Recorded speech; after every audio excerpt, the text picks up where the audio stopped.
நண்பர்கள் அனைவருக்கும் என்னுடைய அன்பான பணிவான வணக்கங்கள். என் பெயர் ஜான். நான் ஒரு குடிநோயாளி. எல்லாம் வல்ல இறைவனோட அருளாலையும் தோழமையில இணைந்து செயல்படுவதால் நான் பெற்றுக்கொள்ளக்கூடிய அனுபவம், தெம்பு, நம்பிக்கை ஆகியவற்றாலும் இன்னைக்கு ஒரே ஒரு நாள் நான் குடிக்கல, தெளிவா, மன நிறைவா, அமைதியா, ஆனந்தமாக வாழ என்னாலான எல்லா முயற்சிகளையும் செய்து கொண்டிருக்கின்றேன். கோட்பாடு 1, 2 இதை கடந்து இன்னைக்கு 3வது கோட்பாடு, அதை பத்திய ஒரு விளக்கத்தை பார்க்கலாம் அப்படின்ற அந்த வாய்ப்பை எனக்கு கொடுத்திருக்கிற நண்பர்களுக்கு என்னுடைய பணிவான நன்றிகளை தெரிவிச்சுக் கொள்றேன். நான் ஆரம்பத்திலே சொன்ன மாதிரி என்னுடைய குருஜி சொல்லுவாரு, எல்லாரும் சொல்லுவாங்க 12 ஸ்டெப்ஸ், 12 படிகள். அதுல கொடுக்கப்பட்டிருக்கிற பரிந்துரைகள் தனி மனிதனுக்காகவும், 12 கோட்பாடுகள்ல கொடுக்கப்பட்டிருக்கிறது குழுவிற்காகவும் அப்படின்னு சொல்லுவாங்க. நான் கேட்டிருக்கிறேன். ஆனா என்னுடைய குருஜி கொஞ்சம் வித்தியாசமா சொல்லுவாரு. ஒரு மனிதன் தனக்குள்ளார ஒருமைப்படுவதற்கு, அக ஒற்றுமைக்கு, பர்சனல் இன்டெகிரிட்டி, தனக்குள்ளார ஒருமைப்படுவதற்கு 12 படிகளும், தன்னை சுற்றி வாழக்கூடிய சமுதாயத்தோட ஒன்றுபடுவதற்கு, புறத்தோட ஒன்றுபடுவதற்கு 12 கோட்பாடுகளும் கொடுக்கப்பட்டிருக்கிறது அப்படின்னு சொல்லுவாரு. சோ அத அவர் ஒப்பிட்டு சொல்றது அக 400 புற 400 அப்படின்னு.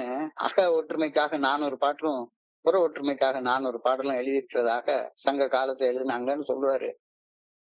இங்க அக ஒற்றுமைக்காக 12 படிகள், புற ஒற்றுமைக்காக 12 கோட்பாடுகள் அப்படின்னு சொல்லுவாரு. அக ஒற்றுமைப்பட்ட பிறகு புற ஒற்றுமையை கொண்டு வர்றதற்கு ஒவ்வொரு ஸ்டெப்பும் அதுக்கு பேரலா எழுதப்பட்டிருக்கிறது அப்படின்னும் அவர் சொல்லுவாரு. எனக்கு உதாரணத்துக்கு எடுத்துக்கொண்டோம்னா, என்னுடைய அகத்துக்குள்ளார உள்ள குடி வெறி, அந்த குடி வெறி அதை பத்தி 1வது படிநிலை பரிந்துரையில சொல்லுது. என்னுடைய நோயை பத்தி சொல்லுது. 1வது கோட்பாடு அந்த நோயிலிருந்து நான் மீள்வதற்கான வழியை சொல்லுது. நாம் குணமடைவது நமது ஒற்றுமையை பொறுத்து இருக்கிறது. அத என்னுடைய குருஜி கொஞ்சம் மாத்தி சொல்லுவாரு. ஒரு தனி மனிதன் குணமடைவது அந்த தனி மனிதன் தத்துவங்களோடு ஒன்றிணைந்து செயல்படுவதை சார்ந்து அமையும். ஒரு தனி மனிதன் குணமடைவது அந்த தனி மனிதன் தத்துவங்களோடு சார்ந்து குணமடைவதை, சேர்ந்து செயல்படுவதை சார்ந்து அமையும். Personal recovery depends upon unity. So personal integrity and integrity with the society, integrity with the people living around me. இந்த ரெண்டுமே ஒரு தனி மனுஷனுக்கு தேவை. அத சொல்லுவாரு. அதே மாதிரி 2வது படி, second step, Tradition 2 and step 2 of Alcoholics Anonymous are parallel because both represent a surrender of self-will and the acceptance of a power greater than the individual to restore order, whether it is personal sanity or group unity. தனி மனிதனாக ஒரு மனுஷன் தன் மனசுக்குள்ளார மனத்தெளிவு நிலையை மீட்டெடுக்கணும். மனத்தெளிவு நிலையோட மீட்டெடுத்தா சமுதாயத்துல அவன் தெளிவு நிலையோட சேர்ந்து வாழணும் அப்படின்னு சொன்னா இறைவனை அதிகாரியாக எடுத்துக்கொள்ளணும். நமக்கு வேலை செய்யற மனிதர்களை தலைவர்களாக ஏற்றுக்கொள்ளணும். நமக்கு பணி செய்யக்கூடிய நண்பர்களை தலைவர்களாக ஏற்றுக்கொள்ளணும். இது ஸ்டெப் 2. அது எப்படி ஸ்டெப் டிவிஷன் 2க்கு பேரலா வருது அப்படின்ற ஒரு கருத்தை என்னுடைய குருஜி சொல்லுவாரு. அது மாதிரி division 3 membership requirement, parallel step 3, deciding to turn a will over to the higher power by embodying the principle of surrender over ego. Both emphasize willingness and surrender rather than rigid qualification for personal willpower or group requirement. நான் உன் கூட நண்பனா இருக்கணும்னா, உனக்கு நான் பணி செய்யணும்னா நீ இன்னாரா இருந்தா தான் உனக்கு பணி செய்வேன் அப்படின்றதுலாம் கிடையாது. என் கடன் பணி செய்து கிடப்பது. நீ யாராக இருந்தாலும் சரிதான். இது ட்ரெடிஷன் 3 சொல்லக்கூடிய ஒரு பரிந்துரை. இன்னைக்கு நாம அந்த ட்ரெடிஷன் 3 பாக்குறோம். 3வது கோட்பாடு. இந்த 3வது கோட்பாடு The only requirement for AA membership is a desire to stop drinking. குடிப்பதை நிறுத்த வேண்டும் என்ற ஆசை மட்டுமே ஒருவர் AA தோழமையில் இணைவதற்கான ஒரே ஒரு தகுதி அப்படின்னு சொல்லியிருக்காங்க. நண்பர் நீல விநாயகம் சொன்ன மாதிரி the only requirement for is a desire to stop drinking. It is not a willingness to stop drinking. It is a desire to stop drinking. Desire சாதாரண ஆசை. அப்ப ஆசைக்கும் விருப்பத்துக்கும் என்ன வித்தியாசம் அப்படின்னு சொல்லி கேட்டா, யாருக்குதான் இந்த நாட்டுடைய ஜனாதிபதி ஆகணும்னு ஆசை இருக்காது. இந்த இப்ப எலெக்ஷன் வரப்போகுது, டேட் எல்லாம் அனௌன்ஸ் பண்ணிருக்காங்க. எங்க ஊர் எம்எல்ஏ ஆகணும்னு எனக்கு கூட தான் ஆசை. ஆனா அந்த ஆசையை அடையிறதற்கு வழி தெரியல அப்படின்னு சொன்னா, ஆசை ஆசையாவே ஆவியாகி போயிடும், எவாபரேட் ஆகி போயிடும். ஆசையை அடையிறதுக்கான வழி தெரிஞ்சுட்டா அது செயலாக மாறிடும். ஆசையை அடைகிறதுக்கு வழி தெரிஞ்சுட்டா அதுக்கு பேரு விருப்பம். விருப்பம் ஆசை விருப்பமா மாறிடும், விருப்பம் செயலா மாறிடும். உதாரணத்துக்கு குடிக்கணும்ன்ற ஆசை இருக்கு, கையில காசே இல்ல அப்படின்னா எப்படிடா குடிக்கிறேன்னு வழியே தெரியாது. ஆனா எப்படியாச்சும் ஒரு வழியை கண்டுபிடிச்சிடலாம் அப்படின்ட்டா குடிக்கிற ஆசை விருப்பம் ஆயிடும், விருப்பம் உடனே செயலா மாறிடும்.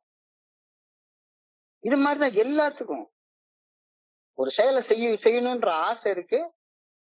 அந்த ஆசையை நிறைவேற்றுறதுக்கான வழி தெரிஞ்சு போச்சுன்னா அது வில்லிங்னஸா மாறிடும், விருப்பமா மாறிடும், விருப்பம் செயலா மாறிடும் அப்படின்னு என்னுடைய குருஜி எனக்கு சொல்லி தருவாரு. ஒரு தடவை நல்ல ஞாபகம் இருக்கு, ரொம்ப நல்ல ஞாபகம் இருக்கு. நான் அப்ப ஆரம்ப காலகட்டத்துல வெறும் 3 மாசம் வந்துட்டு இருக்க நேரத்துல நான் ஹோம் குரூப் ஒண்ணு தேனாம்பேட்டை ஸ்கிரீட் ஆஃப் ஹோப், நம்ம நீல விநாயகத்தை அந்த குரூப்ல தான் அடிக்கடி பார்ப்பேன்.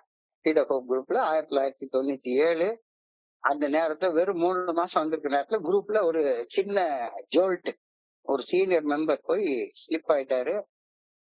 அப்ப அந்த நேரத்துல குரூப்பை நடத்திட்டு இருக்கிறதுக்கு கொஞ்சம் பிரச்சனை வந்தது. ஒரு நண்பர் வந்து அந்த குரூப்பை நீங்க நடத்துங்க, செக்ரட்டரியா இருந்தேன். நான் வெறும் வந்து 3 மாசம் தாங்க ஆச்சு அப்படின்னு சொல்லி சொன்னேன். அதெல்லாம் வேற ஒண்ணும் பிரச்சனை இல்லையான்னு என் பையில ஒரு ஜோல்னா பைய தூக்கி கொடுத்துட்டாரு. அந்த ஜோல்னா பைக்குள்ளார என்ன பார்த்தா ஸ்டெப்பு, ட்ரெடிஷனு, 2-3 ஸ்லோகனு இதெல்லாம். அப்ப அந்த மீட்டிங்ல ஒரு பீரோ கூட இல்ல, எல்லாத்தையும் கையில தூக்கிட்டு அலையணும். அது ஒண்ணு மட்டும் இல்ல, அந்த காலத்துல வந்து சிகரெட் எல்லாம் குடிப்பாங்க, ஒரு 10 ஆஸ்ட்ரே வேற கிடக்கும் அதுக்குள்ளார.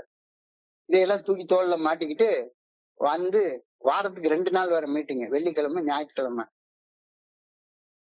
அப்போ ஒரு நாளைக்கு வந்து நான் வந்து ரொம்ப ஆர்வத்தோட அந்த வேலையை செஞ்சேன். ஆர்வத்தோட செய்யறப்ப என்ன பண்ணுவேன்னா, நான் ஒரு இன்ஜினியர் ஆச்சா, அந்த போர்டோடைய லே அவுட் எழுதிப்பேன். அந்த போர்டோடைய நீளம் அகலத்தை பார்த்து அது அந்த ரேஷியோ வச்சு எந்த இடத்துல எதை எழுதணும், இன்னைக்கு கோட்டை எழுதணும், எந்த கலர் கொடுக்கணும் அப்படின்னு கலர் சாப்பிஸா வாங்கி போட்டுட்டு அந்த ஆரம்ப கால ஆர்வத்தோட உட்காந்து எழுதிட்டு இருப்பேன். அன்னைக்கு டெய்லி ரிஃப்ளெக்ஷன் எடுத்து எழுதி என்னத்தையாச்சும் ஒண்ணு கீழே எழுதி இந்த கோட்டை எழுதி கலர் சாப்பீஸ் எல்லாம் போட்டு ரொம்ப அழகா வச்சிருப்பேன், வைக்கணும்னு நினைப்பேன்.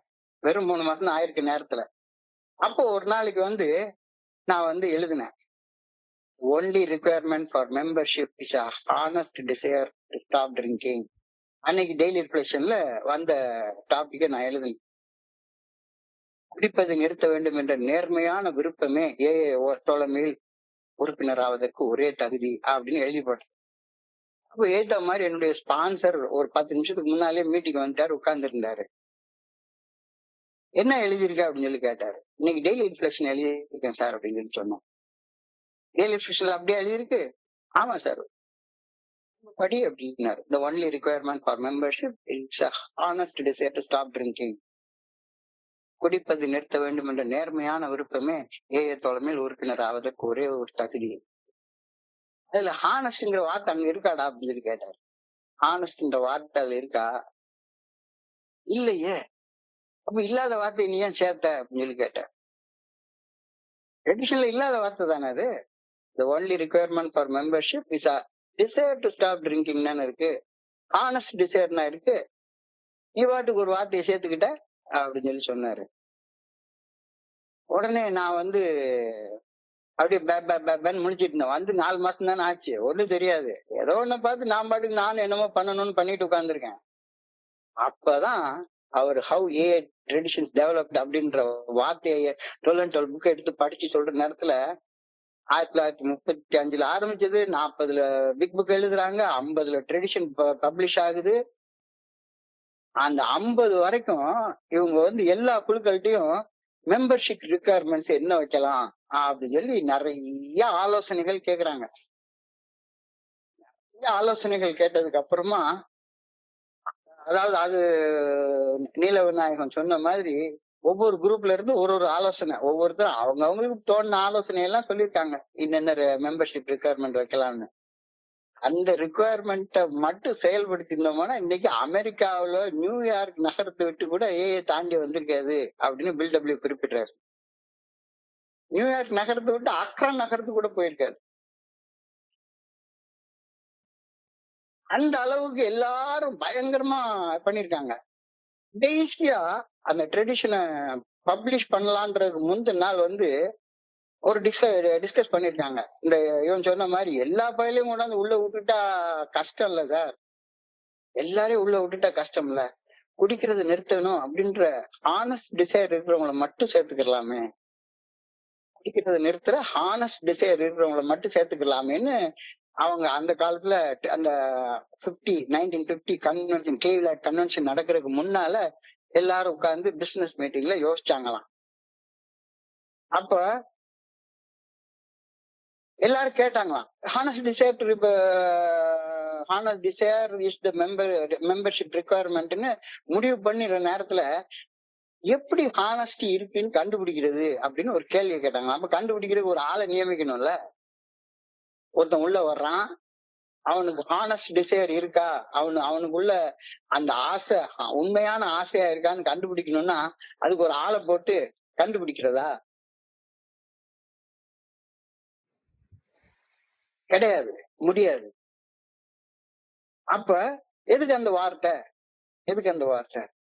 சாதாரண விருப்பம் இருந்தா போதும். சாதாரண விருப்பம் இல்ல, சாதாரண ஆசை.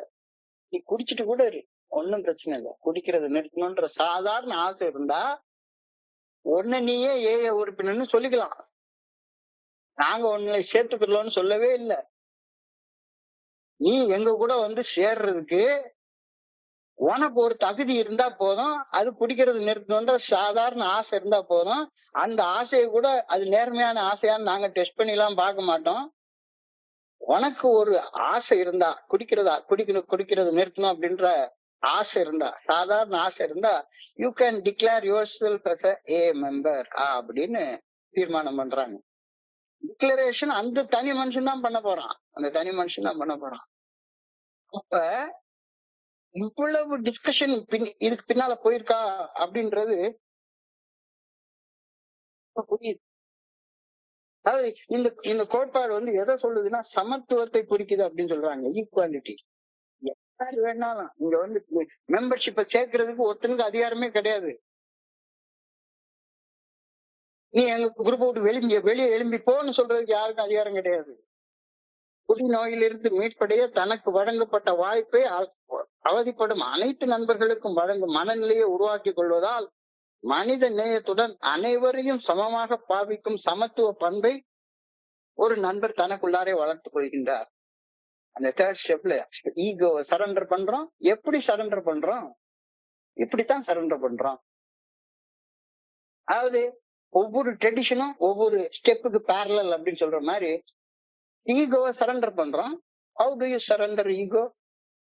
By accepting everybody as they are. எப்படி இருக்காங்களோ அப்படியே ஏற்றுக்கொள்றது. குடிநோயால் அவதிப்பட்டு கொண்டிருக்கும் ஒரு மனிதர், அவர் யாராக இருந்தாலும் சரி, அவர் எவ்வளவு ஆழமான அடிமட்டங்களை தொட்டிருந்தவராக இருந்தாலும் சரி, அவருடைய உணர்வு மயமான சிக்கல்கள் எவ்வளவு கொடுமையாக இருந்தாலும் சரி, அவர் எவ்வளவு மோசமான குற்ற பின்னணியை கொண்டிருந்தாலும் சரி, அவர் எப்பேற்பட்ட மனுஷனா இருந்தாலும் சரி, அவருக்கு டெத் சென்டென்ஸ் கொடுத்திருக்குன்னு சொல்லியிருந்தாலும் கூட பரவாயில்ல, பெரிய குற்ற பின்னணி இருக்கு, அவருக்கு கோர்ட்ல அவருடைய குற்றம் சந்தேகத்துக்கு இடமில்லாம நிரூபிக்கப்பட்டு அவர் இது பண்ணிருக்கு, ஆனாலும் கடைசி காலத்துல வந்து சேரணும்னாருன்னா அவரையும் சேர்த்துக்கும். நம்ம சேர்த்துக்கல. அவரே ஏஏ மெம்பர்னு சொல்லிக்க போறாரு, அவ்வளவுதான். அவர் கூட நீ சேர்ந்திருக்காது நீ முடிவு பண்ணு. உன்னோட ஈகோவை சரண்டர் பண்ணணும்னா நீ என்னோட அவன் தாழ் நிலையில இருக்கான்னு நினைச்சேன்னா நீ எங்க ஈகோவை சரண்டர் பண்ற? So how to work out step number 3 is given in tradition number 3. குடிநோயால் அவதிப்பட்டு கொண்டிருக்கும் ஒரு மனிதர், அவர் யாராக இருந்தாலும் சரி, அவர் எவ்வளவு ஆழமான அடிமட்டங்களை தொட்டிருந்தாலும் சரி, அவருடைய உணர்வுமயமான சிக்கல்கள் எவ்வளவு கொடியவனாக இருந்தாலும் சரி, அவர் எவ்வளவு மோசமான குற்ற பின்னணிகளை கொண்டிருந்தவராக இருந்தாலும் சரி, அவருக்கு குடிக்கிறது நிறுத்தணும்ன்ற சாதாரண ஆசை இருந்தா let him come and sit. That's all. That's all. அவர் ஏஏ தோழமையில் இணைவதை எவருமே தடுக்க முடியாது, தடுக்க கூடாது. ஏஏ தோழமையில் இணைவதால் நமக்கு எந்த தீமையும் நேர்ந்துடாது, ஒரு தீமையும் நடந்துராது. இவன் வந்து சேர்ந்தா நம்ம குழுவுக்கு என்ன ஆயிருக்குமோ, ஒரு மண்ணாங்கட்டியும் ஆகாதப்பா, பயப்படாத. ஒண்ணுமே நடக்காது, ஒண்ணுமே நடக்காது. யார் வந்து உட்கார்ந்துருந்தா என்ன? This is not an organization. This is a fellowship. This is a fellowship. இந்த ஃபெலோஷிப்ல யாரு வேணாலும் வந்து தங்கிட்டு போலாம். பெரிய ஆலமரம், எந்த பறவை வேணாலும் வந்து உட்காரலாம், எந்த பறவை வேணாலும் வந்து உட்காரலாம். என்னுடைய குருஜி ஸ்பான்சர் சொல்லுவாரு, சப்போஸ் நான் வந்து ஏஐல வந்து சேரலாமான்னு வந்து கேக்குறேன் ஒரு குரூப்ல. அந்த குரூப்ல சேர்பர்சன் உட்காந்து வந்து ஒருத்தர் வந்து உட்கார்ந்துருக்காரு. சரி, உங்களை பத்திய டீடைல்ஸ் எல்லாம் கொடுங்கன்னு ஒரு ஃபார்மை கொடுத்து அந்த ஃபார்மை ஃபில்அப் பண்ணி கொடுத்துட்டு அதுல என் பேரு, ஊரு, அது இது எல்லாம் கேட்டிருக்கு. ஏதோ சில விவரங்களை கேக்குறாங்க. கேட்டுட்டு சரியப்பா நீ போயிட்டு 2 நாள் கழிச்சு வா, நான் உன்னுடைய அப்ளிகேஷனை ப்ராசஸ் பண்ணி உன்னை சேர்த்துக்கிறதா வேண்டாமான்னு சொல்றேன் அப்படின்னு சொன்னா, யாராச்சும் ஒரு ஆள் இந்த ஏஐல வந்து சேருவாங்க? யாராச்சும் ஒரு ஆள், ஒரே ஒரு ஆள். நான் சத்தியமா சேர்ந்திருக்க மாட்டேன். நீ போயிட்டு வா, இன்று போய் நாளை வா, நாளைக்கு நான் உன்னுடைய அப்ளிகேஷன்ல எனக்கு இந்த தகுதி எல்லாம் ஃபுல்ஃபில் ஆயிருக்கு, பார்த்து சேர்த்துக்கிறேன் அப்படின்னு சொல்லியிருந்தாங்கன்னா, வந்து அமெரிக்காவில இருந்து புறப்பட்டு இன்னைக்கு திருநெல்வேலி வரைக்கும் வந்து சேர்ந்திருக்குமா? சத்தியமா கிடையாது, சத்தியமா கிடையாது. அப்பதான் சொல்றாரு, ஆரம்ப நாட்களில் உறுப்பினர் சேர்க்கைக்கான தகுதி நிர்ணயம் குறித்த கருத்துக்களை குழுக்களிடமிருந்து கேட்டறிந்த போது குழுக்கள் அனுப்பி இருந்த உறுப்பினர் தகுதி பட்டியல் அனுமார்வால் போல அவ்வளவு நீளமா இருந்துச்சான்.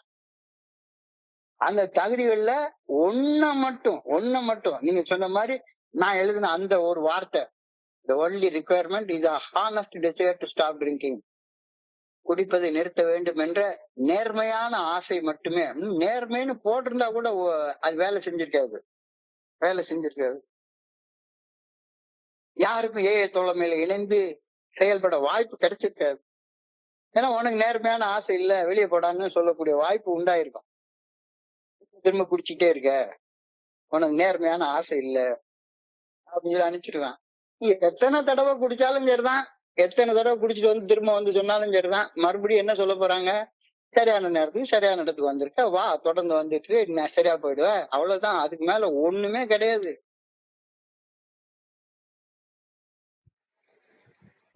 உறுப்பினர்களின் தகுதி குறித்து எள்ளளவு பயம் கூட இல்ல.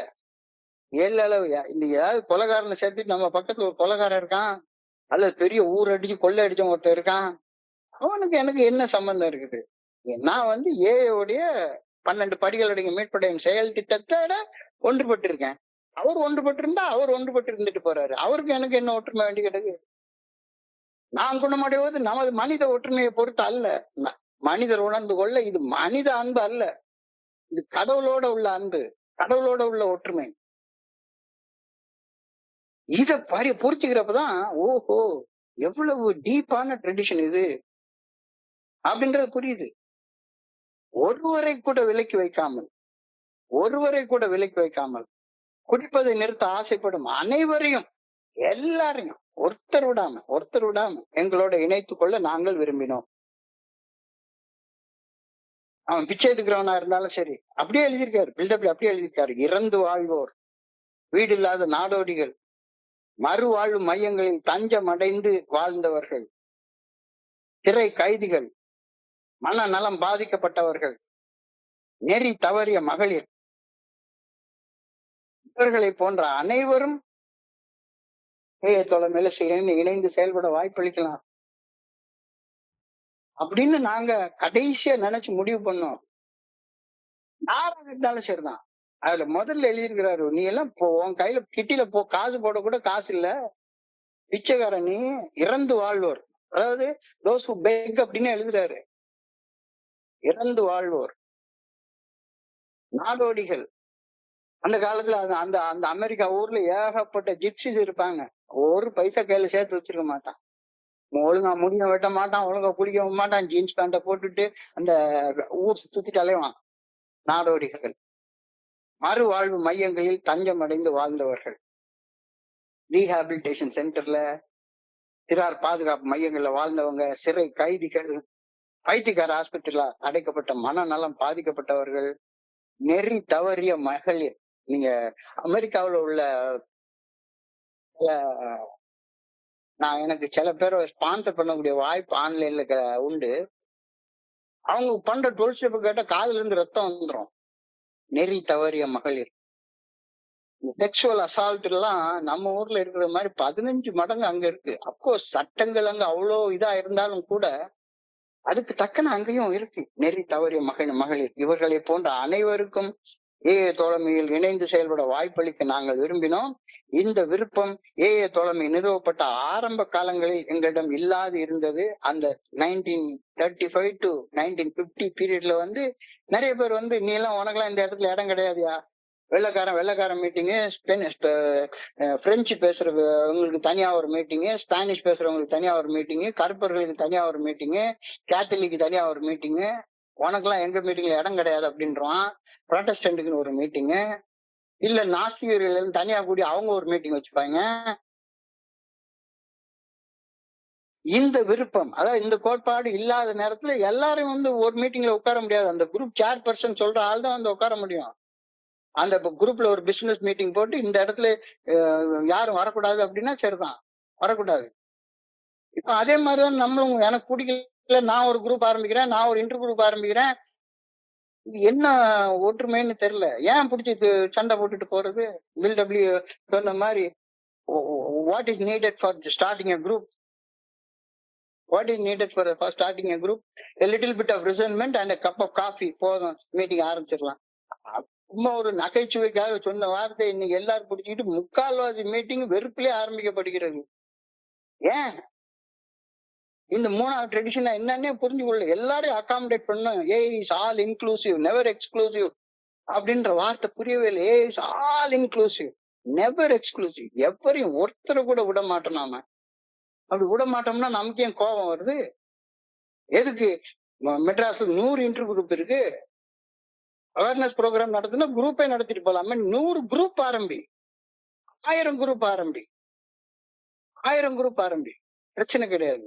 ஆனா எனக்கு நிர்வாக ரீதியான தலைமை வேணும். அந்த தலைமை பொறுப்புக்காகவே ஒரு குரூப் ஆரம்பிச்சுட்டு உனக்கு ட்ரஸ்டியா கொடுக்குறேன், அதை கொடுக்குறேன், இதை கொடுக்குறேன் அப்படின்னு அதுக்காகவே ஒரு இன்டர் குரூப் ஆரம்பிக்கிறது, ஒரு ஜெனரல் சர்வீஸ் ஆபீஸ் ஆரம்பிக்கிறது, இதெல்லாம் உடைய இந்த ட்ரெடிஷன் என்னன்னே புரிஞ்சுக்காததால வரக்கூடிய விளைவு தானே.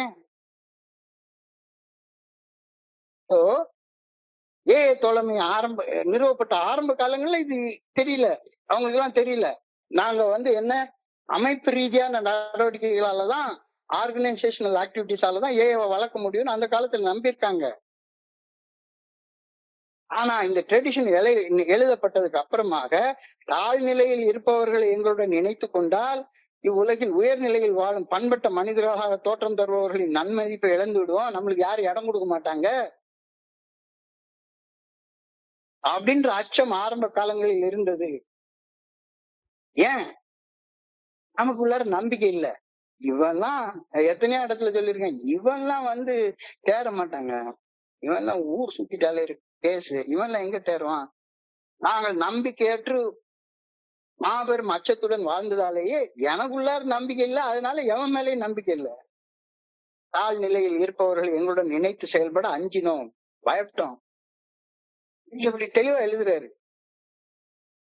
இந்த ஆழமான அச்ச உணர்வு தான் நாங்கள் எங்களது சக மனிதர்களை சகித்துக் கொள்ள முடியாத நிலையில் செயல்பட்டமைக்கு அடிப்படை காரணம் என அறிய வந்தோம். இன்னொருத்தனை சகிச்சுக்கவே முடியல. ஏய் நீ என்ன இந்த இன்டர் குரூப்ல நல்ல ஞாபகம் இருக்குது. பால்ஃபோர்ட் ரோட்ல முதல்ல ஆரம்ப காலகட்டத்துல இன்டர் குரூப் ரெப்ரஸன்டேட்டிவா ஐஜிஆரா போய் உட்கார்ந்துருப்பேன். வெறுமனே 4-5 மாசம் ஆயிருக்க நேரத்துல எனக்கு உயிரை கொடுத்த இந்த இடத்த பால்படுத்த நான் அனுமதிக்க மாட்டேன், நெஞ்ச தட்டி டப்பு டப்பு டப்புன்னு அவருக்கு நெஞ்சு வலி வந்துரும். கூரைட்டிங்க விடுற சத்தத்துல கத்து பண்ணிட்டு இருப்பாங்க. என்னங்கடா இது என்ன அர்த்தம் அப்படின்னா அவருக்கு நம்பிக்கை இல்லை. நாங்கள் நம்பிக்கையற்று மாபெரும் அச்சத்துடன் வாழ்ந்ததாலேயே எங்களை விட்டு கருத்து வேறுபாடு உள்ள எவரையும் என் கூட சேர்த்துக்க மாட்டேன், உன் கூட நான் சேர மாட்டேன். அதனாலதான் அந்த கோபம் பயம் கோபமாக வெளிப்படுது. ஆழமான அச்ச உணர்வு தான் எங்களுடைய சக மனிதர்களை சகித்துக் கொள்ள முடியாமல் நாங்கள் செயல்பட்டதற்கு அடிப்படை காரணம் அப்படின்னு பில்டபிள்யூ 12 எழுதுறாரு. இந்த அச்சங்கள் அனைத்தும் ஆதாரமற்றவை. அதுக்கு எந்த வகையான அடிப்படையும் கிடையாது. அது ஆதாரமே கிடையாது. இத எங்களுக்கு நாங்களே நிரூபித்துக் கொள்வதற்கு 15 வருஷம் தேவைப்பட்டிருக்கு. அது வரைக்கும் அவங்க நிரூபிச்சு கொள்ளல. இந்த 15 வருஷம் இல்ல, இன்னமும் ஒருத்தன் இல்ல இந்த குரூப்ல நான் சேர மாட்டேன்னு சொல்றவன் இன்னமும் இந்த ட்ரெடிஷன் என்னன்றதை புரிஞ்சு கொள்ளல. He is not accommodating the fellow alcoholic. He is not accommodating fellow alcoholic. குடிக்கிறது நிறுத்துற விருப்பம் அவனுக்கு இருக்கு. அவன் என்னுடைய உறுப்பினர் அவன் சொல்லிக்கிறான், அவ்வளவுதான். அதுக்கு மேல என்ன? அவங்க கூட சேர்ந்து வாழ மாட்டேன், அவங்க கூட சேர்ந்து ஒரு கூட்டத்தில் அட்டன் பண்ண மாட்டேன். இப்படி இந்த நிலைமையை நம்ம நிரூபிச்சு கொள்ள எங்களுக்கு பல ஆண்டுகள் ஆயின. அதுக்கு அப்புறம் தான் நான் ஒரு குடிநோயாளியா நான் எங்க ஏஏ தலைமையில இணைந்து செயல்படலாம் என்று தீர்மானிப்பதை நாம தீர்மானிக்க வேண்டாம், அந்தந்த குடிநோயாளி கையிலே விட்டுருவோம், அந்தந்த குடிநோயாளி கையிலே விட்டுருவோம் அப்படின்னு தான் இந்த தீர்மானம் சொல்லுது. இங்க எல்லாருமே வந்தோடனே என்ன சொல்றோம்? My name is so and so, I am an alcoholic அப்படின்னு சொல்றோம். நான் ஒரு குடிநோயாளின்னு சொல்றோமே ஒழிஞ்சு எவருமே இங்க நீ ஒரு குடிநோயாளின்னு சொல்றதே கிடையாது. நீ ஒரு குடிநோயாளின்னு ஒருத்தருமே சொல்றது கிடையாது. ஸோ அனுபவத்தின் மூலமாக, மரபு வழியாக, பாரம்பரியமாக 15 வருஷம் வாழ்ந்த அனுபவத்தின் அடிப்படையாக நான் ஒரு குடிநோயாளியா நான் ஏஏ தோழமையில இணைந்து செயல்படலாமா அப்படின்ற தீர்மானத்தை அந்தந்த தனி மனிதர்கள் தீர்மானித்துக் கொள்ளட்டும் என்று விட்டுவிட்ட நாங்கள் தீர்மானித்தோம்.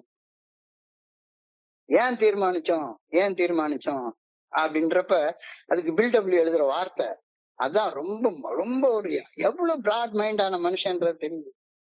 ஏஏ தோழமையில் இணையும் வாய்ப்பு ஒரு குடிநோயாளிக்கு மறுக்கும் பட்சத்தில் அவருக்கு நாங்கள் மரண தண்டனை தீர்ப்பு வழங்குகின்றோம் என்று நாங்கள் கருதினோம். I deny membership for a man, for an alcoholic. We are writing his own death sentence. அவனுக்கு மரண தண்டனை அளிக்கிறதுக்கு நம்ம தீர்ப்பு, சக மனிதனுக்கு மரண தண்டனை தீர்ப்பு அளிக்கிறதுக்கு நீ யார்ரா? உனக்கு யார்ரா அந்த உரிமையை கொடுத்தது? ஏஏ தோழமையில் இணையும் வாய்ப்பு ஒரு குடிநோயாளிக்கு மறுக்கும் பட்சத்தில் அவருக்கு நாங்கள் மரண தண்டனை தீர்ப்பு வழங்குகின்றோம் என நாங்கள் கருதினோம். குடிநோய் வசப்பட்டு வலி வேதனையில் வாடும் நம் சகோதரனை தீர்ப்பிடும் துணிவு எங்களில் எவருக்கும் வரக்கூடாது என்று மூன்றாவது கோட்பாட்டின் மூலமாக வலியுறுத்தி நாங்க சொல்றோம். உன்னையெல்லாம் நாங்க சேர்த்துக்க மாட்டோம், நீ சேர்த்துக்க வேண்டாம். அதுல என்ன, அதாவது இந்த கோட்பாட்டுடைய பியூட்டியே என்னன்னா, உனக்கு குடிக்கிறது நிறுத்தணும் அப்படின்ற ஆசை இருந்தா உடனே நீயே ஏ மெம்பர்னு சொல்லிக்கோ, அவ்வளவுதானே. உன்னைய குடிக்கிறது நிறுத்தணும் அப்படின்ற ஆசை இருந்தா நீயே உன்னை ஏ மெம்பர்னு சொல்லிக்கோ. நாங்க உன்னை தடுத்தோம்னா, ஒருவேளை நீ ஏ ஃபெல்லோஷிப்ல உனக்கு இணைய இடங்க மறுக்கிற பட்சத்துல நீ செத்து போயிட்டேன்னா அதுக்கு நாங்க காரணமாக அமைஞ்சிட்டோன்ற குற்ற உணர்வு எங்களுக்கு வந்துடக்கூடாது. ஏஏ தோழமையில் இணையும் வாய்ப்பு ஒரு குடிநோயாளிக்கு மறுக்கும் பட்சத்தில் அவருக்கு நாங்கள் மரண தண்டனை தீர்ப்பு வழங்குகின்றோம் என நாங்கள் கருதினோம். குடிநோய் வசப்பட்டு வலி வேதனையில் வாடும் சகோதரரை தீர்ப்பிடும் துணிவு எங்கள் எவருக்கும் வரக்கூடாது என்பது இந்த கோட்பாட்டின் மூலமாக பிரகடனப்படுத்தப்படுகின்றதுன்னு பில்டபிள் எழுதுறாரு.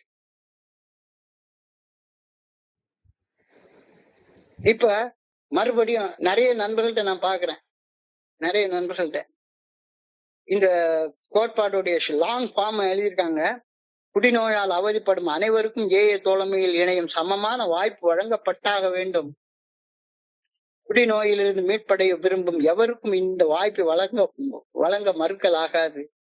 ஏஏ தோழமையில் இணைவதற்கு பணமோ வேறெந்த தகுதி நிர்ணயமோ செய்யக்கூடாது. வேறு எதனுடனும் இணையாமல் குடிப்பதை நிறுத்த வேண்டும் என்ற ஒரே ஒரு செயல் நோக்கத்துடன் ஒன்றிணையும் இருவர் அல்லது ஒரு மூவர் தங்களையே ஒரு ஏஏ குழுவாக பிரகடனப்படுத்திக் கொள்ளலாம். இந்த உரிமையை கொடுத்திருக்காங்க. 2-3 பேர் சேர்ந்துட்டா தங்களில ஒரு இன்டர் குரூப்னு பிரகடனப்படுத்திக் கொள்ளலாம்னு சொல்லவே இல்லை. எவ்வளவு குழு வேணாலும் ஆரம்பிங்கப்பா, எவ்வளவு குழு வேணாலும் ஆரம்பிங்க. இன்டர் குரூப் எதுக்கு?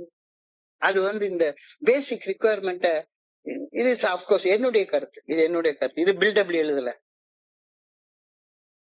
இப்போ இன்னொரு கேள்வி வருது. குடிநோய் பிரச்சனை எனக்கு இருக்கு, மல்டிபிள் அடிக்ஷன் எனக்கு இருக்கு, என்ன செய்யலாம்? மல்டிபிள் அடிக்ஷன் என்ன இருக்கு?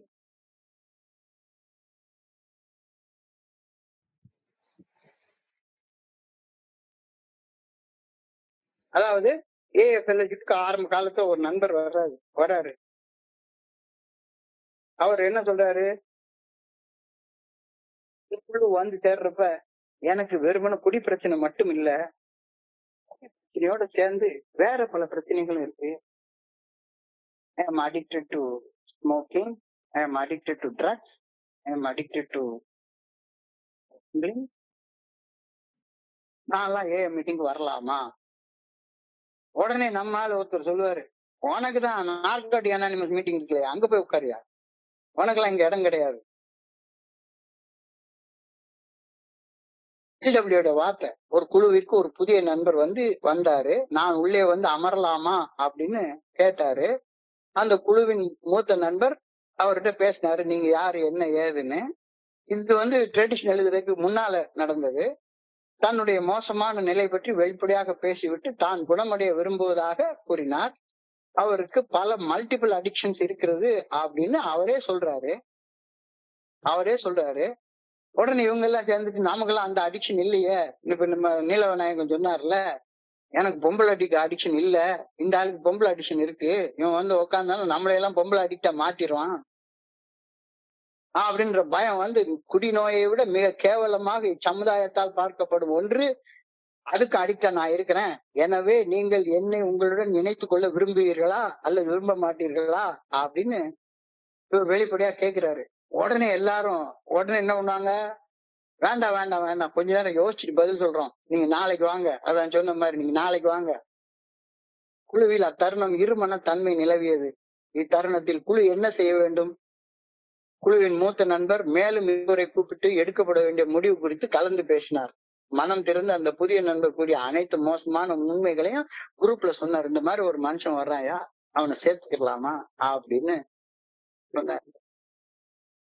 இப்பொழுது இது குறித்து என்ன செய்வது? இந்த மனிதரை நம்முடன் இணைத்துக் கொள்ள மறுத்தால் சத்தியமா செத்து போயிடுவான். அவர் இறக்கும் வாய்ப்புகள் அதிகம்.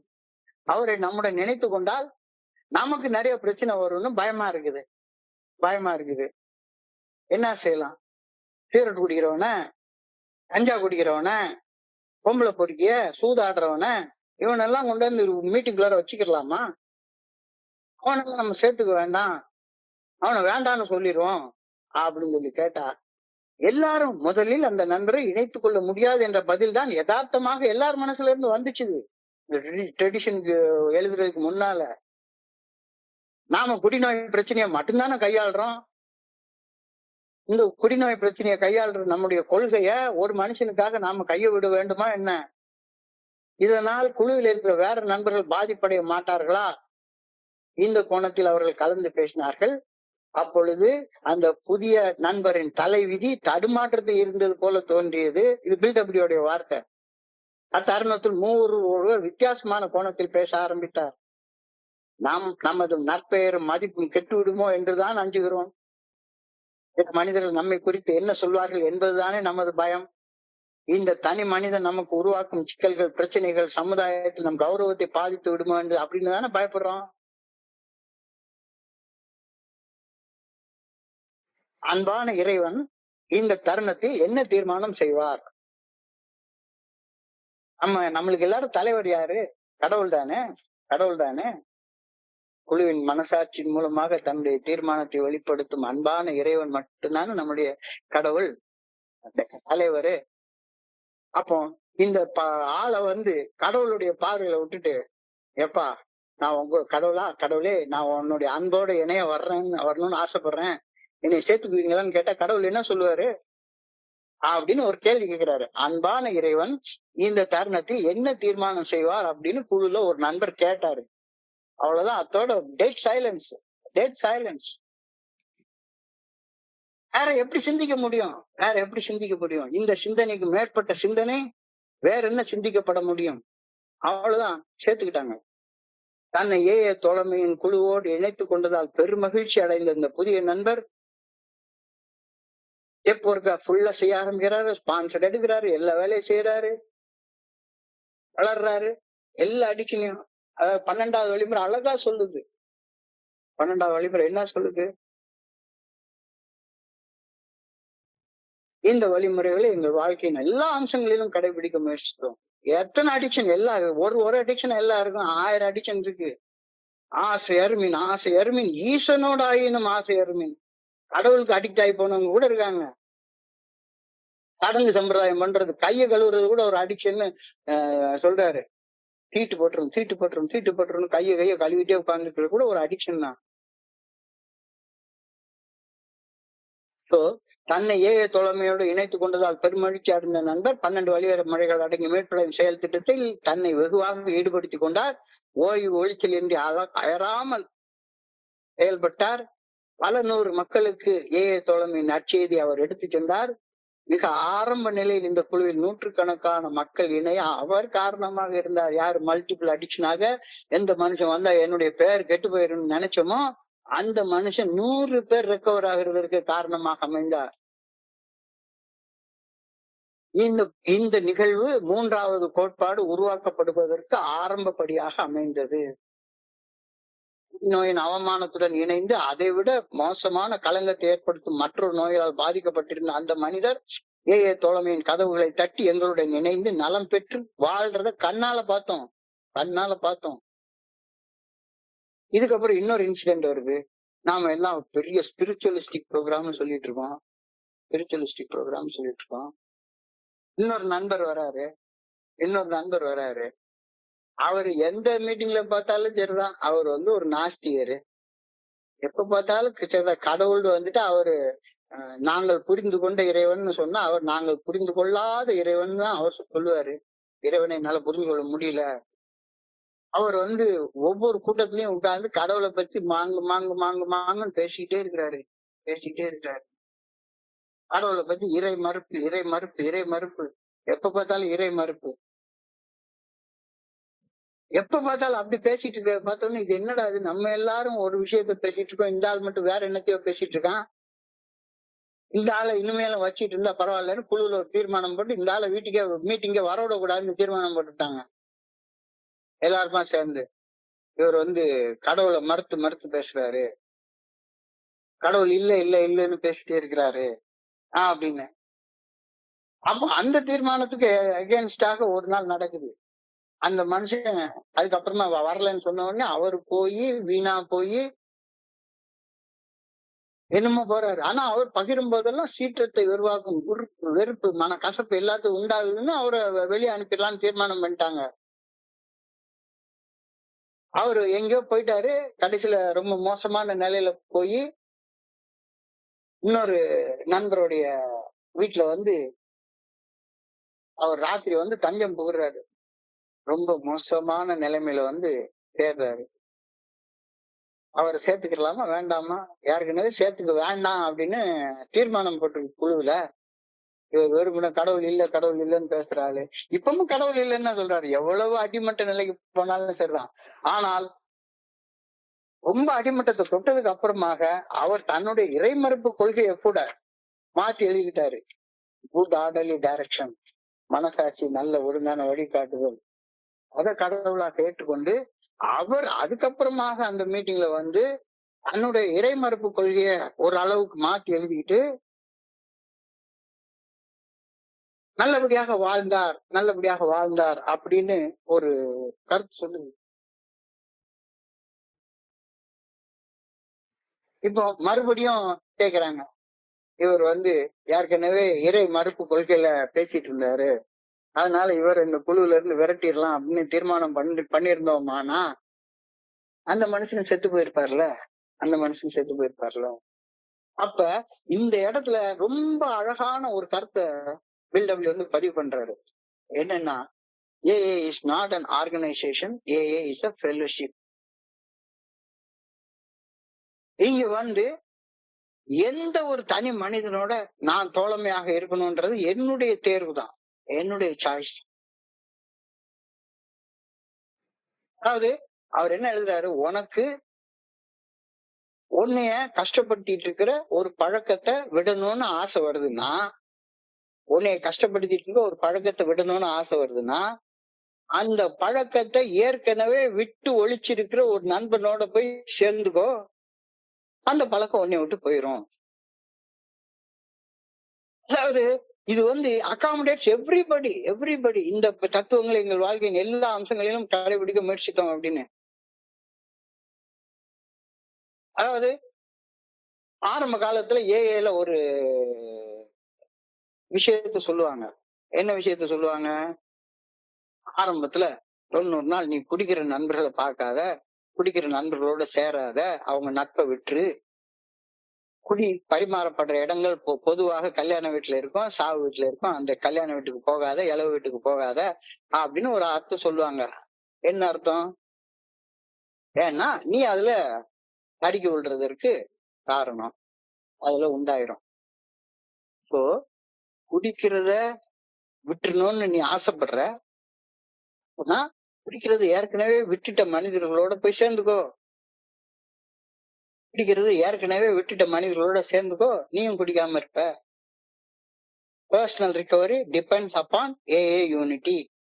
தனி மனிதன் குணமடைவது அந்த தனி மனிதன் AA தோழமையின் தத்துவங்களோடு இணைவதை சார்ந்து அமையும். மனித ஒற்றுமையை சார்ந்து அமையல, அந்த மனிதன் ஏதோட ஒன்றுபடுறானோ அதை சார்ந்து அமையும். நீ பூவோட சேர்ந்தன்னா மணப்ப, பன்னியோட சேர்ந்தன்னா மலம் தின்னுவ. Tell me your friend, I'll tell you who you are. அந்த தோழமை. Fellowship என்றால் தோழமை, fellowship என்றால் இயக்கம் கிடையாது. Alcoholics Anonymous is a fellowship of men and women who share their experience, strength and cope with each other that they may solve their common problem. And the common problem is addiction. செயல் அடிமைத்தனம். Addicted to so many things. இந்த தத்துவங்களை எங்கள் வாழ்க்கையின் எல்லா அம்சங்களிலும் கடைபிடிக்க முயற்சித்தோம். அப்ப இந்த ஃபெலோஷிப் இது என்ன சொல்ல வருது? இந்த தத்துவங்களை எங்கள் வாழ்க்கையின் எல்லா அம்சங்களையும் கடைபிடிக்க முயற்சித்தோம் அப்படின்னா, குடிக்கிறத நிறுத்தணும்னா குடிக்கிற நண்பர்களோட சேராத, குடிக்காத நண்பர்களோட சேரு. குடிக்காத நண்பர்களோட சேர்ற நேரத்துல உன்னுடைய பிரச்சனை சால்வ் ஆயிடும். தம் அடிக்கிறத நிறுத்தணும் அப்படின்னா, தம் அடிக்கிறத நிறுத்தின நண்பர்களோட போய் சேர்ந்துக்கோ, தம் அடிக்கிற பிரச்சனை சால்வ் ஆயிடும். பயப்படுறதை நிறுத்தணும்னா பயப்படாம இருக்கிற நண்பர்களோட போய் சேர்ந்துக்கோ, பிரச்சனை சால்வ் ஆயிடும். போன் பிக்சர் பாக்குறத நிறுத்தணும்னு நினைச்சா ஏற்கனவே போன் பிக்சர் பாக்குறத விட்டு ஒழிச்ச நண்பர்களோட போய் சேர்ந்துக்கோ,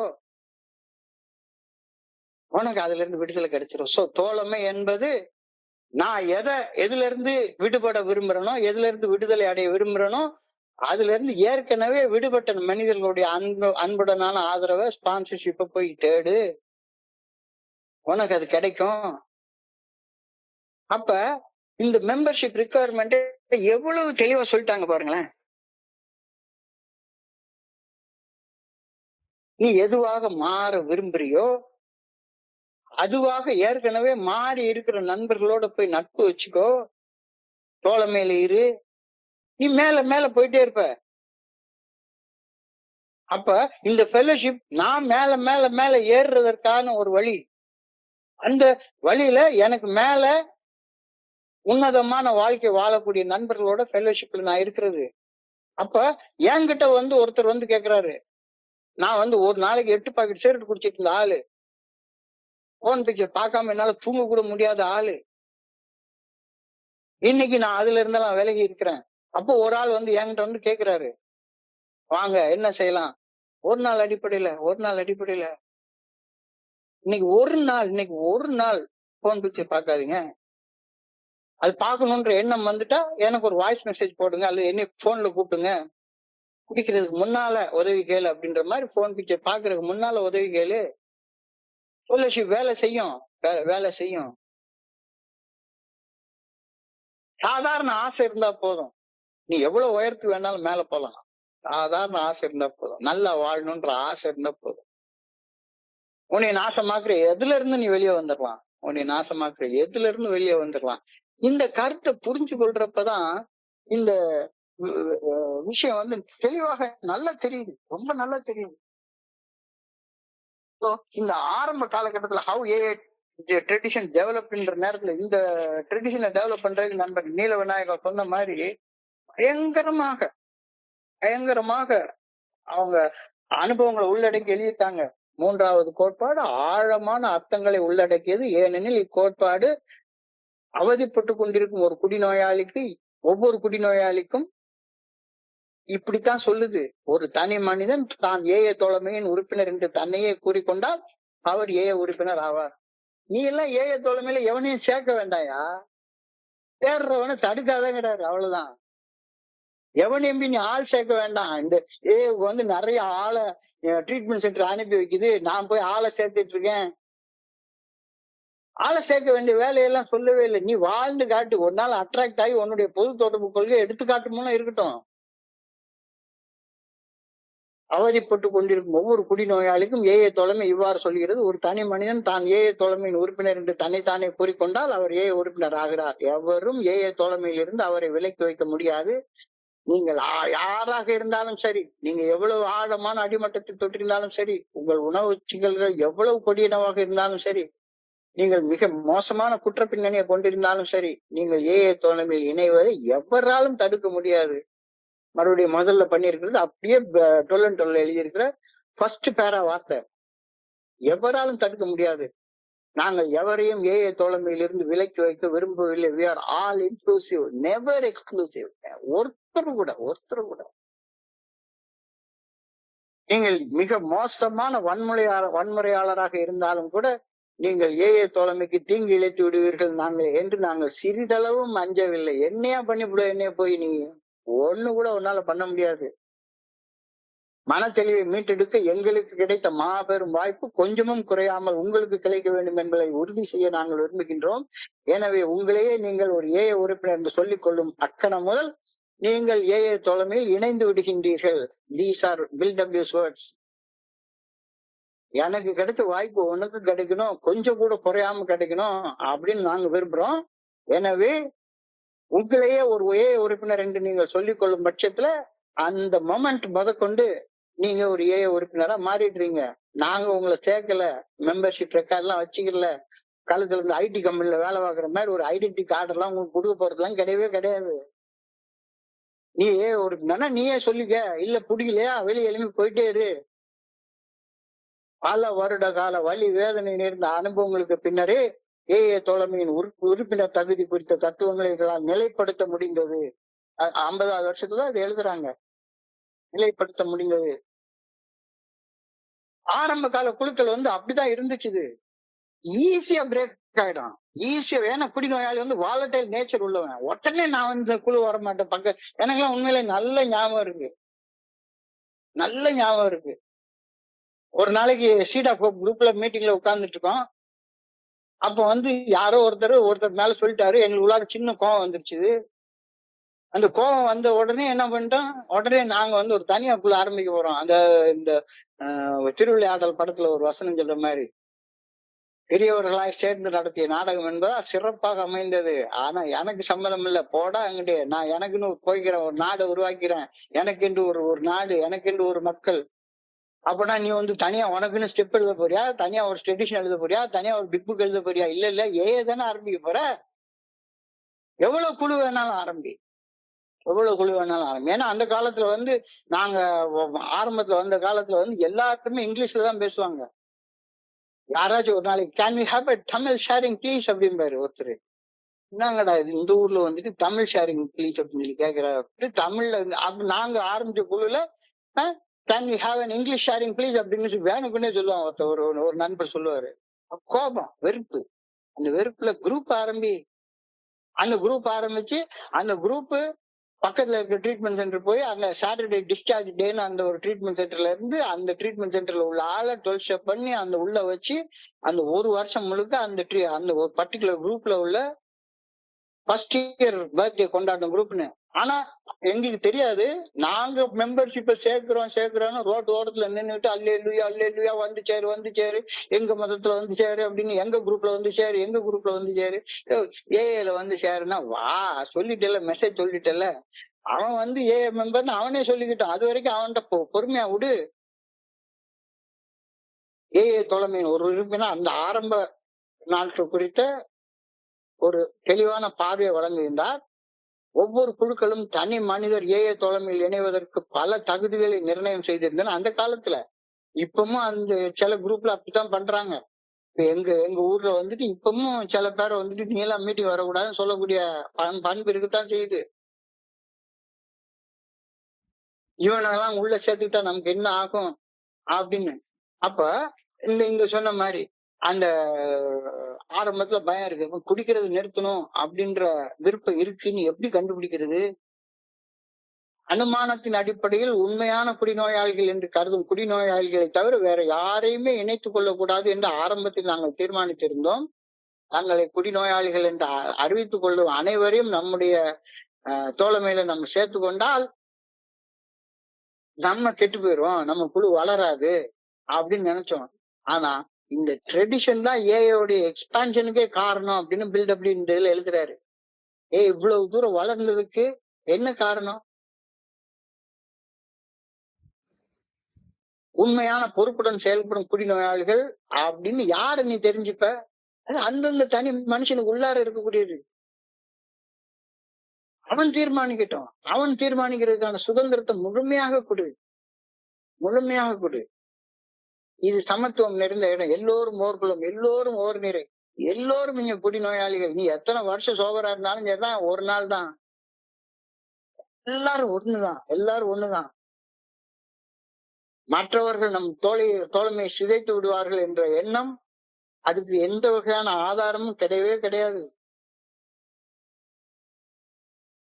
எனக்கு உண்மையிலேயே ஆரம்ப காலகட்டத்துல நான் வந்து ஆபீஸ்ல இருந்து ஆபீஸ் வெஹிக்கிள்ல வந்து இறங்கினேன்னா, சீடா குரூப்ல வர்றேன்னா டிரைவர்கிட்ட கொண்டு போய் இங்க விட்டுட்டு போயிடப்பா, நான் பாத்துக்கிறேன் அப்படின்னேன். உடனே டிரைவர் வந்து, சார் எந்த இடத்துல விடுறேன்னு சொல்லுங்க சார், அந்த இடத்துல விட்டுட்டு நீங்க எவ்வளவு நேரம் வெயிட் பண்ண சொன்னாலும் வெயிட் பண்ணி நான் கூட்டிட்டு வர்றேன் அப்படின்னு சொல்லுவேன். உடனே அவன் சொல்லுவான், நான் சொல்லுவேன், இல்ல நான் பார்த்து போய்க்கிறேன் அப்படின்னு ஆபீஸ் வெஹிக்கிள் அனுப்பிச்சு வச்சிருவேன். அண்ணா அறிவாலயத்துல இறங்கிக்குவேன். அண்ணா அறிவாலயத்துல இறங்கி மெல்ல நடந்து அவன் என்ன நினைச்சுப்பான், அண்ணா அறிவாலயத்துக்கு வேற யாரோ கட்சிக்காரன் பார்க்க போறான்னு நினைச்சுப்பான். எல்லாரும் கேட்டாங்கன்னா, எங்க இறக்கி விட்டா நேற்றுக்கு இன்ஜினியர் எங்க இறக்கி விட்டா அப்படின்னு சொல்லி கேட்டா போதும், அண்ணா அறிவாலயத்துக்கு போனாருங்க, ஏதோ கட்சி வேலையா போறாரு போல் இருக்கு அப்படின்னு நினைச்சுக்கிறாரு அப்படின்னு சொல்லிட்டு நான் மெல்ல நடந்து இந்த பக்கம் வந்து அந்த பக்கமும் இந்த பக்கமும் பார்த்துட்டு சாராய கடையில நுழையிற மாதிரி துண்டை போட்டுக்கிட்டு தான் உள்ள போவேன். ஏன்னா எனக்கு வந்து இங்க வந்து சில பேருடைய நட்பு இங்க இருக்கு. இங்க எல்லாரும் ஒரு சிலரை பார்த்தா எனக்கு அந்த கேஸ் இருக்கு, இந்த கேஸ் இருக்கு, இவ்வளவு இது இருக்கு, நான் இந்த வேலை பாக்குறேன் அந்த வேலை பாக்குறேன் அப்படின்னு சொல்றாங்கன்னா, ஆரம்ப காலகட்டத்துல இவங்க கூட சேர்ந்தா நம்முடைய நன்மதிப்புக்கு இதாயிரும். அதனாலதான் அனானிமஸ்னா நான் வந்து தலையில துண்டை போட்டு வர்ற இடம் நினைச்சுக்கிட்டேன். அனானிமஸ்னா என்ன? ஆண்டவன் செய்யற செயலுக்கு நான் உரிமை கொண்டாடக்கூடாது அப்படின்றது அனானிமஸ்ன்றது ரொம்ப காலத்துக்கு அப்புறம் தான் தெரிஞ்சது. நாம் இன்னாரென்று வெளிப்படுத்தாமல் இருப்பது அனானிமிட்டி இல்ல. ஆண்டவன் செய்யற செயலுக்கு உன் பேரை சொல்லக்கூடாதுன்னா அர்த்தமே கிடையாது. ஆண்டவன் செய்யற செயல் ஆண்டவர் செய்யறாரு, நீ செய்யல. அப்ப யாரை கண்டு நீ பயப்பட வேண்டிய அவசியம் இல்ல அப்படின்னு புரிஞ்சுக்கிறது இந்த கோட்பாட்டின் மூலமாக புரிந்து கொள்ளப்படுகிறது. இந்த மனப்பான்மை, அதாவது அடுத்தவங்களால நம்மளுடைய பெயர் கெட்டு போயிடும் அப்படின்ற மனப்பான்மை எல்லாருக்கும் இருந்தது. ஆனா இப்ப யோசிச்சு பார்த்தா சிரிப்பா வருது. யாருக்கும் நானே மானங்கெட்டு போன வாழ்க்கையை தான் வாழ்ந்துட்டு இருந்திருக்கேன். நான் என்னுடைய மானத்தை எவன் வாங்குறது? ஏய தலைமையில் மூத்தவர்களாக எங்களை மிகவும் சகுத்தன்மையற்ற மனிதர்களாக நீங்கள் கருதிக்கொள்ள ஆரம்பத்துல அப்படித்தான் இருந்தோம் அப்படின்னு. ஆனால் அன்று நிலவிய சூழ்நிலையில் அப்படி இருந்தோம்.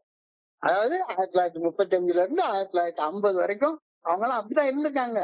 இப்ப இன்னைக்கு இந்திய நிலை அப்படித்தான் இருக்குது. ஒவ்வொருத்தரும் ஒருத்தருக்கு தகுந்த மாதிரி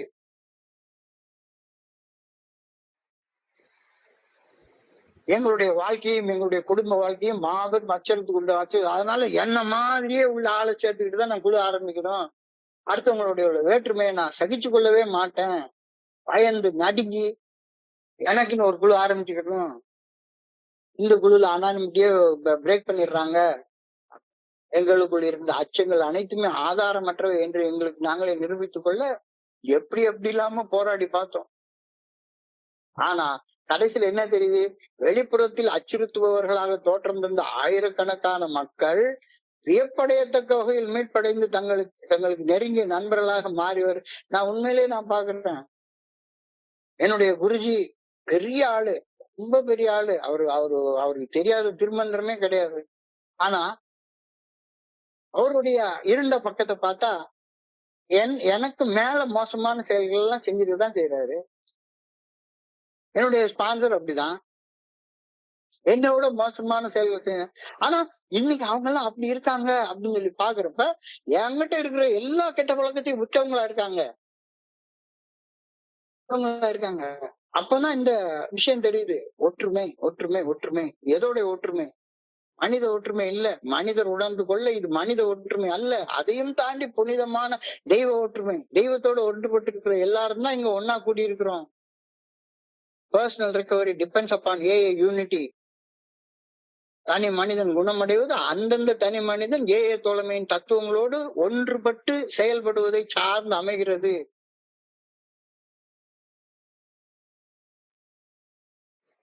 உறுப்பினர் இணைப்பை கட்டுப்படுத்தும் அனைத்து தகுதிகளையும் குறுகிய எண்ணங்களையும் ஏஏ தோழமை ஏன் இறுதியாக கைவிட்டது? தான் ஒரு குடிநோயாளியா அல்லது இல்லையா என்று ஏஏ தோழமையில் இணைந்து செயல்படலாமா அல்லது வேண்டாமா என்ற தீர்மானத்தை அந்தந்த குடிநோயாளியை தீர்மானித்துக் கொள்ளட்டும் அப்படின்ற தீர்மானம் தான் இந்த கோட்பாடு. செய்தவர்களை கண்டித்து திருத்த வேண்டும் என்பது சமுதாயம் மற்றும் அரசாங்கத்தின் அனுபவம். இந்த அனுபவத்திற்கு எதிரான ஒரு நிலைப்பாட்டை இந்த மூன்றாவது கோட்பாட்டில் எடுக்கும் துணிவு நமக்கு எப்படி வந்தது? ஏஏ தோழமையில் இணைவதற்கு எவ்வித கட்டணமும் செலுத்துமாறு எவரையும் கட்டாயப்படுத்தல் கூடவே கூடாது என்றும் நாம் கூறும் தத்துவ கருத்துக்களுடன் உடன்பட்டாக வேண்டும் என்று யாரையும் வற்புறுத்த கூடவே கூடாது என்றும் நிலைப்பாட்டை நாம் ஏன் எடுத்தோம்? இந்த விடை காண முடியாத கேள்விகளுக்கு மூன்றாவது கோட்பாட்டில் மிக எளிமையாக விடை சொல்லப்பட்டிருக்கிறது. என்ன அர்த்தம்? ஏஏ தோழமையில் இணையும் வாய்ப்பை ஒரு குடிநோயாளியிடமிருந்து எடுத்து விடுவது அவனுக்கு மரண தண்டனை தீர்ப்பை வழங்குவதாகும். அல்லது அவனை நிலையான துன்பத்தில் அமிழ்த்துவதாகும். அதை விட மோசமான செயல் நீ என்ன இருக்க முடியும்? நோய்வாய்ப்பட்டு வலி வேதனையில் அவதிப்பட்டு வாழும் நம்முடைய சகோதரனை தீர்ப்பிடும் துணிவு நம்மில் எவருக்கும் வரவே கூடாது அப்படின்னு மூணாவது கோட்பாட்டுல தீர்மானிச்சு எழுதிட்டோம். யாருக்கும் வரக்கூடாது, யாருக்கும் வரக்கூடாது. எல்லா சாத்தியக்கூறுகளையும் ஆழமாக ஆராய்ந்து அதன் பின்னரே இறுதியாக நம்முடைய முன்னோடிகள் ஒரு தனி மனிதன் ஏஏ தோழமையில் இணைவதற்கு நிர்ணயம் செய்திருந்த அனைத்து தகுதிகளையும் குடிப்பதை நிறுத்த வேண்டும் என்ற நேர்மையான விருப்பம் மட்டுமே கூட அந்த தகுதியை கூட எடுத்துட்டாங்க. விருப்பம்னு கூட சொல்ல, குடிக்கிறது நிறுத்துற சாதாரண ஆசை இருந்தா போதும் வா. இது எல்லாமே ஒன்றின் பின் ஒன்றாக நடந்த பல வியத்தக அனுபவங்களின் அடிப்படையில வந்தது. அந்த அடிப்படையில 2 அனுபவங்களை சொல்லியிருக்காரு. மல்டிபிள் அடிக்ஷன் இருக்கிறவனையும் அல்லது மோசமான நிலைமையில இருக்கிறவனும் யாராக இருந்தாலும் சரிதான், யாராக இருந்தாலும் சரிதான், அவங்களை இணைத்து கொள்ள மறுக்க மாட்டோம் அப்படின்னு தெளிவாக சொல்லியிருக்காங்க. ஆனால் இத்தகைய முரண்பட்ட மனிதர்களில் பலர் ஏஏ தோழமையில் இணைந்து செயல்பட்டு தங்களை கொண்டு செயலடிமைத்தனத்தில் அவதிப்படுவோர் பலரை அன்புடன் ஆதரித்து இன்னைக்கு அவங்கதான் எந்த அளவுக்கு கீழே இறங்கியிருக்கேன்னு ஒருத்தன் போயிருக்கானோ நான்லாம் உண்மையில எத்தனை அடிக்ஷன் தெரியுமா? நான் கஞ்சா குடிக்கிறதுக்கு அடிக்ஷனு, சிகரெட் குடிக்கிறதுக்கு அடிக்ஷனு, போன் பிக்சர் பாக்குறதுக்கு அடிக்ஷனு, பொம்பளை அடிக்ஷனு, சூதாடுற வேலை, எல்லா கழுதையும் தான் எனக்கு இருந்துச்சு. எல்லா கழுதையும் இருந்துச்சு. நான் வந்தப்ப உனக்கு இதெல்லாம் இருக்கா அப்படின்னு சொல்லி என்னை கேட்டுட்டு நீ வராதன்னு சொல்லியிருந்தாங்கன்னா நான் இன்னைக்கு செத்து போயிருப்பேன். ஆனா இன்னைக்கு 29 வருடங்கள் இருந்து ஏக்குள்ளார இவ்வளவு செயல்பட முடியுது அப்படின்னு சொன்னா இப்ப இன்னைக்கு பாக்குறப்ப வேடிக்கையா இருக்குது. என்னங்கடா இது, எப்ப பார்த்தாலும் இந்த மதுரையில சொன்னாங்க, ஒரு நண்பர் என்கிட்ட போன் பண்ணாரு, மதுரை இன்டர் குரூப் பிடிக்கல, மதுரை இன்டர் குரூப்னு ஒண்ணு ஆரம்பிக்கலாம் அப்படின்றாரு. புரியல, உண்மையிலே புரியல. இந்த ட்ரெடிஷன் எல்லாம் பாக்குறாங்க, ஆல் இன்க்ளூசிவ் நெவர் எக்ஸ்க்ளூசிவ். ஒரு இன்டர்வியூ பத்தாதா மெட்ராஸ்க்கு முழுக்க, தமிழ்நாடு முழுக்க குரூப் லட்சம் குரூப் வரட்டும், புதுசா ஒரு குரூப் ஆரம்பி அவேர்னஸ் ப்ரோக்ராம் நடத்துங்க, நிறைய பேர் செய்தி எடுத்துட்டு போங்க. அது எல்லாம் குரூப் வேலை இல்ல, இன்டர்வியூ வேலை புத்தகத்தை அடிக்க வச்சு மெடல் கொடுக்கறது தானே. அத ஒரு குரூப்ல இருந்து வாங்கிட்டா பத்தாதா? ஏன் காரணம்னா சரிதான், இல்ல எனக்கு ஏதாச்சும் ஒண்ணு வேணும். அதாவது அரசாங்கத்துல சொன்னாங்க, இந்த ஐஏஎஸ் ஆபீசர் எல்லாம் பண்ணாங்கன்னா போதும், இந்த வருவாய் கோட்டங்கள் டிஸ்ட்ரிக்ட் ஏன் பிரிக்கிறாங்கன்னு சொல்லி கேட்டாங்கன்னா உடனே சொல்லுவாங்க, ஒரு ஐஏஎஸ் போஸ்ட் ஒண்ணு வரும்ல, ஒரு கலெக்டர் போஸ்ட் ஒண்ணு எக்ஸ்ட்ரா உருவாக்கலாம்ல, அதுக்காக. இல்ல நிர்வாகம் பண்றதுக்கு ஈஸியா இருக்கு. ஆனா இங்க என்ன நிர்வாகம் பண்ண போறோம்? இங்கதான் எவனையும் நிர்வாகம் பண்றதுன்னு கிடையாது. இது அப்சைட் டவுன் ஆர்கனைசேஷன் சொல்லிட்டு குரூப் எவ்வளவு வளர வளர வளர வளர ஏஏ வளருது, இன்டர் குரூப் வளர வளர வளர வளர ஏஏ சுருங்குது. இது கூட உனக்கு புரியலையா அப்படின்னு சொல்லி இந்த கோட்பாடை சிந்திக்கிறப்ப நேரத்துல எனக்கு தெரியுது.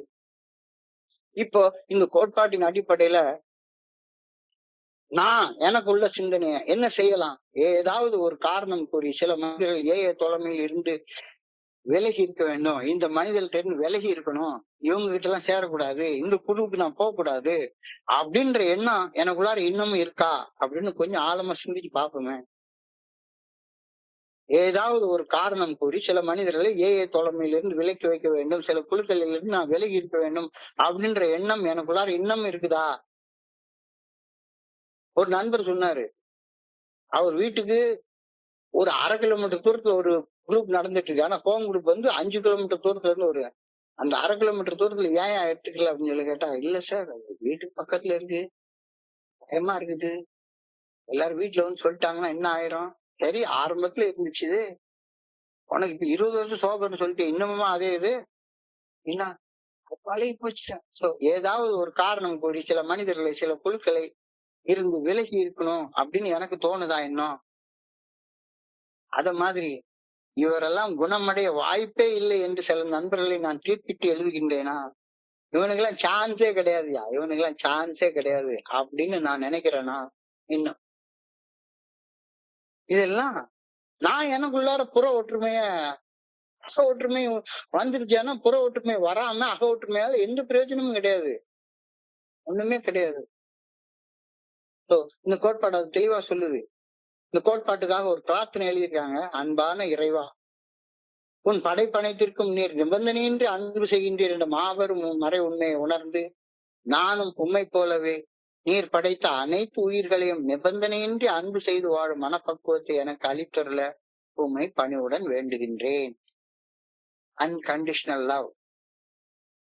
கடவுள் படைச்ச படைப்பு எல்லாத்தையும் அவரு நிபந்தனை இல்லாம அன்பு செய்யறாரு.